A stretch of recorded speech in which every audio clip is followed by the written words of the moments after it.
So, ano?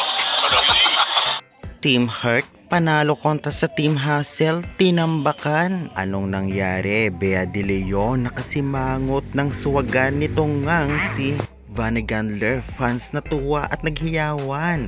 Ilang mga service specialist galing sa humahawak ng bola at lineman. Isa sa mga humahawak ng bola ay talaga namang tumapos ng laro at nagkaroon pa ng puntos. Pinalitan si Valdez, Coach Rald nag-serve. Lahat na natin pag-uusapan this video at naging kaganapan. Kaya before that guys, please huwag niyong kalimutan mag-like, comment, subscribe, and pa-hit the notification bell for ang PBL UAAP volleyball updates dito sa Pilipinas. Maraming salamat sa support, pa-like and share na rin. And avail na kayo ng Creamline Chocomochi t-shirt at sports shoes at iba pa dahil may discount pag ginamit ang aking link. Ano man product ang inyong bilhin. Maraming salamat. Panalo nga ang Team Heart kontra sa Team Hassel sa loob ng 4 sets sa mga scores na 25-18, 18-25, 25-23 at 25-17.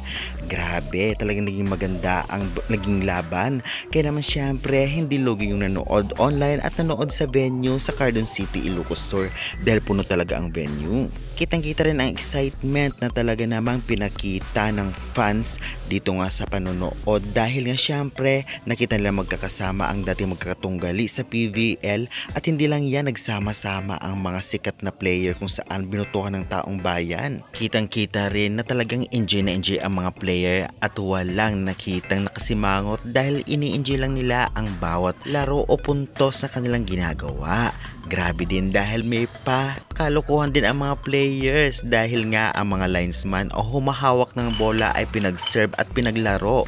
At kahit nga si Coach Rodrigo Port ay pinag-serve din ng mga girls. At agad naman kinilig itong si Mayla Pablo na makitang nag-serve na si Coach Rald. Samantalang walang kupas pa din si Valdez dahil nga nang gawa ito. Grabe din si Gia Magalansa at nagkaroon din ng swag sa pagitan ni Bea at Vanny Gandler.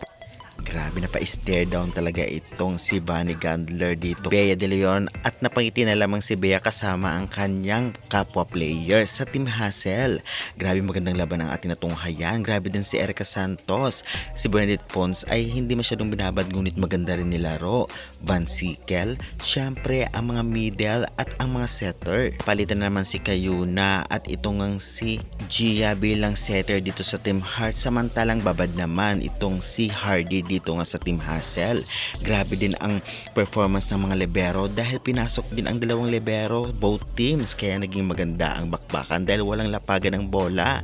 Grabe din nakapagpalo din itong ang mga libero sa magkabilang team kaya grabe yung tuwa ng manood. Overall maganda ang pinakitang laro at syempre walang seryosohan, lalong lalo pa ay talagang parang exhibition game lamang to para sa fans dahil nagsama-sama ang pinakasisikat na PBL players na minutohan ng taong bayan.